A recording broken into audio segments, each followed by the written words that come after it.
Remembrance Week is underway with various events remembering the victims of Pan Am 103. We have the details of the candlelight vigil that went on last night. Also, could the next SA president serve for 3 terms? We'll talk to Allie Curtis about this issue. And another candidate joins the SA presidential race. I'm Leslie King, and welcome to SA Today.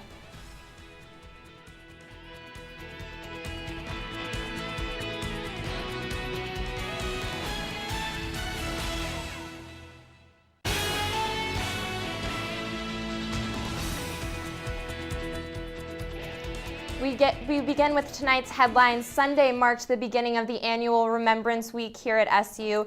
The event is in honor of the 35 SU students who were killed in the Pan Am Flight 103 attack in 1988. Last night, students gathered outside Hendricks Chapel for a candlelight vigil that ended in the Wall of Remembrance. Tomorrow, there will be a documentary screening in the Hall of Languages at 7:30. The Challenge course on South Campus had its grand opening today. The course is now open for students, faculty, and the surrounding community. The course features a dual zip line, a giant hammock, and more obstacles. To book a program, visit the Recreation Services website. And tomorrow, CitrusTV's Amanda Harry will have a full report on the opening in the full broadcast. And now, here is Student Association President Allie Curtis with this week's campus address. Allie, good evening. Good evening, Syracuse. Remembrance Week is finally here. Tonight, the Remembrance Scholars will be making sandwiches down at Marshall Square Mall for the rescue mission. I invite you all to join me after the show to give a helping hand to the greater Syracuse community with my fellow scholars. There will be a documentary screening on Wednesday, a panel on Thursday, and then on Friday we will conclude with the rose-laying ceremony, convocation, and the arts gala. I'm proud to announce that Syracuse University has been selected as a training site for Elect Her, a national organization that trains women to run for student government. I will be recruiting ambitious young women to participate in our spring training. If you would like to attend or nominate someone to participate, please email me at adcurtis@syr.edu. Petitions for President, Vice President, and Comptroller are all due to the Board of Elections and Membership this Friday, October 11th. If you would like to get on the ballot for Assembly, there's still time, but applicants are encouraged to fill out the necessary paperwork sooner rather than later.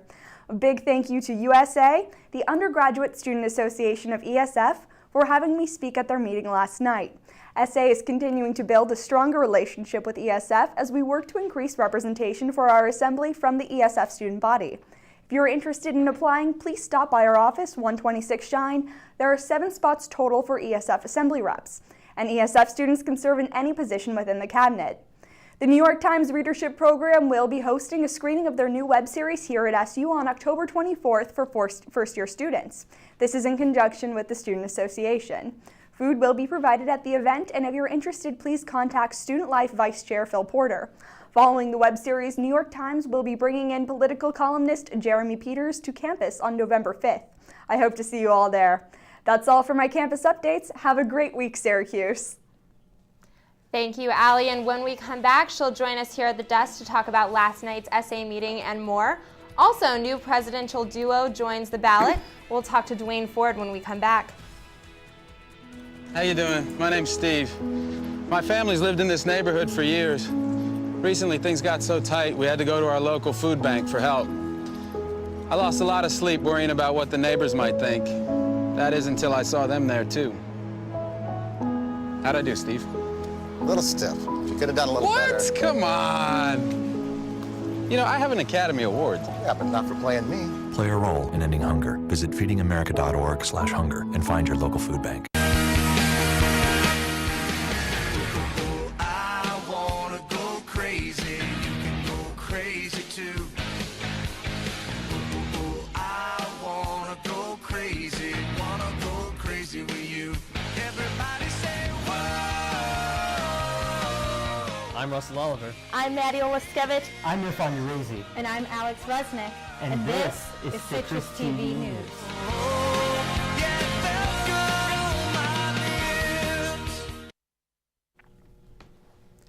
Welcome back, and Allie Curtis is here with us today to discuss last night's meeting. Allie, thank you so much for being here. Of course. Well, the first thing I want to talk to you about is actually Remembrance Week.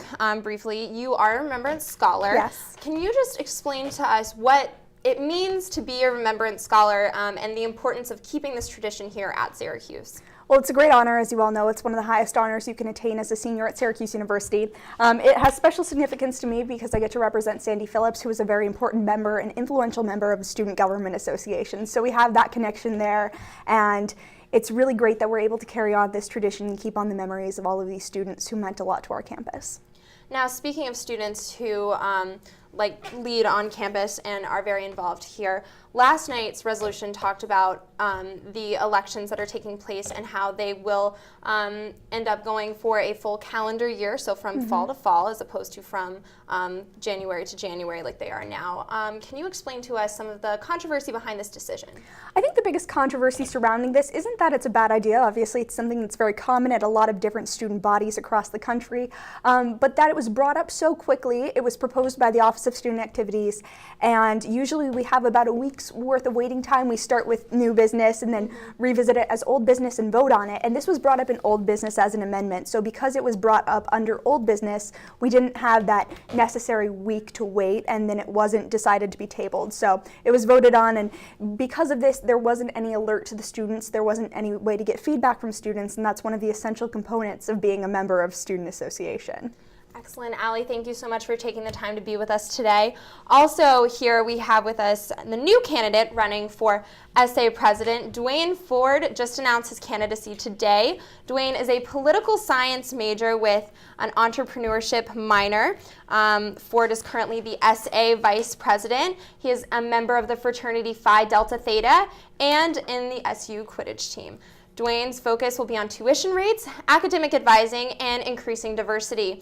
We have Dwayne with us right now. Dwayne, thank you so much for coming on the show. Thank you, Leslie. Could you explain to us the platform that you're running on? Obviously, tuition is a big deal here at Syracuse, and diversity. What do you hope to change as president? Right.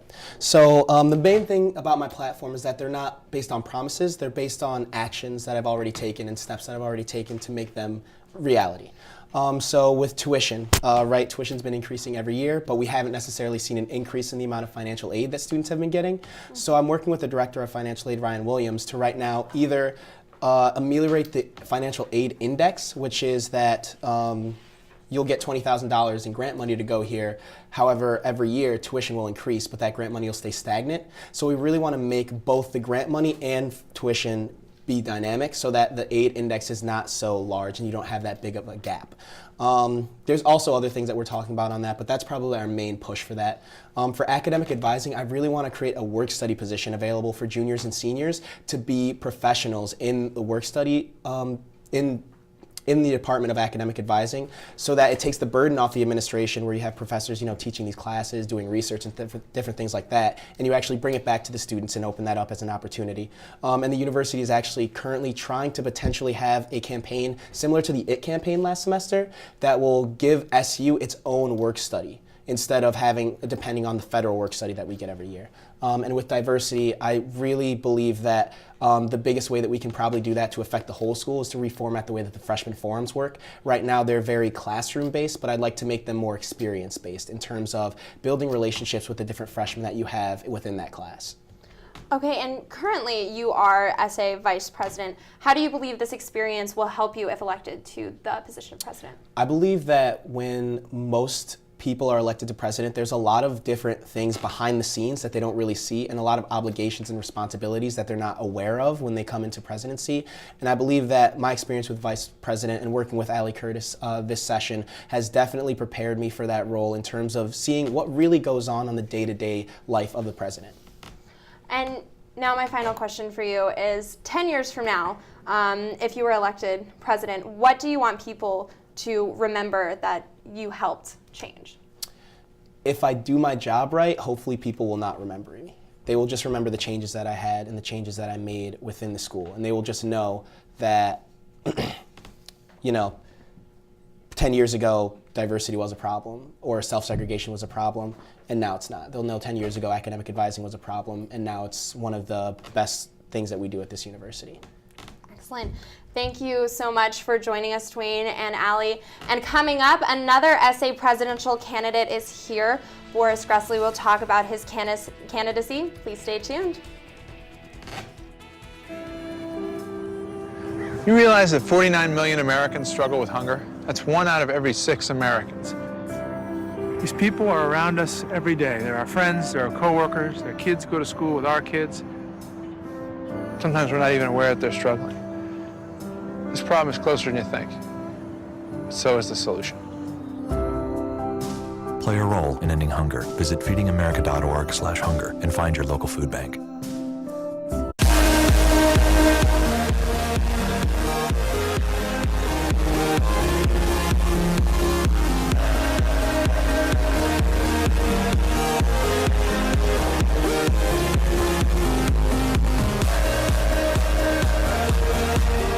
I'm Leanne DeRosa. I'm John Tomino. I'm Nick Cardona. And I'm Chris Wilner. And this is Citrus TV.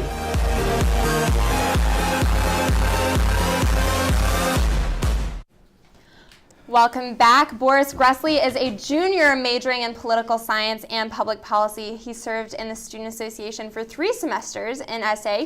He was part of the Academic Affairs Group, Academic Engagement, and ADOP committees.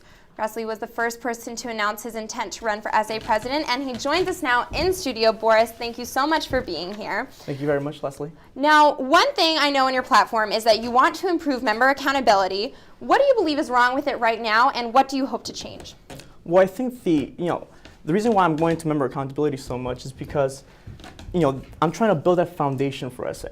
Right now, I feel like SA, you could bring out a lot of these super nice ideas, such as, student engagement, all these sort of things. But if you don't tackle the foundation, if you don't build a foundation for an organization, and you keep those members accountable and also lead them in terms of what they need to do, you can't actually function. You can't actually function correctly. You can't actually lead an organization correctly. It's very poor, in my opinion.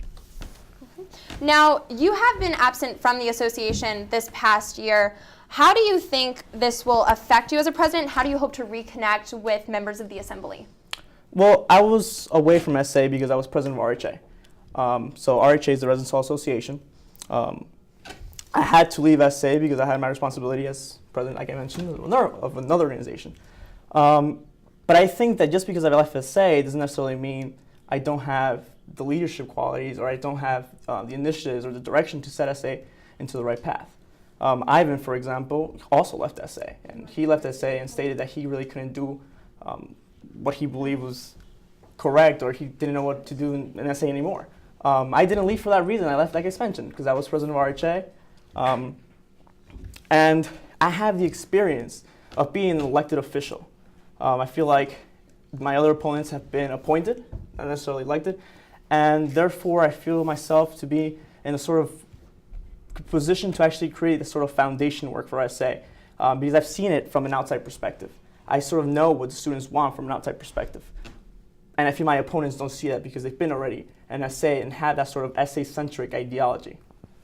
Okay, and what qualities do you believe you possess? I know you said leadership, but what makes you stand out from the other candidates as a presidential? Yeah, so like I mentioned before, I've been president of the RHA, Residence Hall Association, and I've also been president of my community council. I've also had leadership positions on campus in my fraternity and elsewhere. But what sets me apart is, I guess, I've actually, being part of the Residence Hall Association, I had the luxury of actually traveling a lot to different universities and actually talking to different presidents for SA and RHA in terms of what they are doing in their organizations to actually enhance what I could be doing for my organization. And so I have that sort of connection with different universities, and my ideas, ultimately my agenda, because that's also another thing, I have an agenda, is based a lot in terms of what people from different universities and people from experienced campuses have actually demonstrated what an organization capabilities are. Now, my last question for you is, who do you plan to choose as your running mate? That's a great question. Actually, tomorrow I will be announcing my VP candidate. So I do suggest that everyone goes and attend. It's going to be in front of the Hall of Languages. It's going to be from 10:30 to 11. So okay. I hope to see everyone there. Excellent. Thank you so much, Boris, for joining us. And that's going to do it for this edition of SA Today. We'll be back next week, so tune in tomorrow for Citrus TV News live at 6. I'm Leslie King. Have a great night, Syracuse.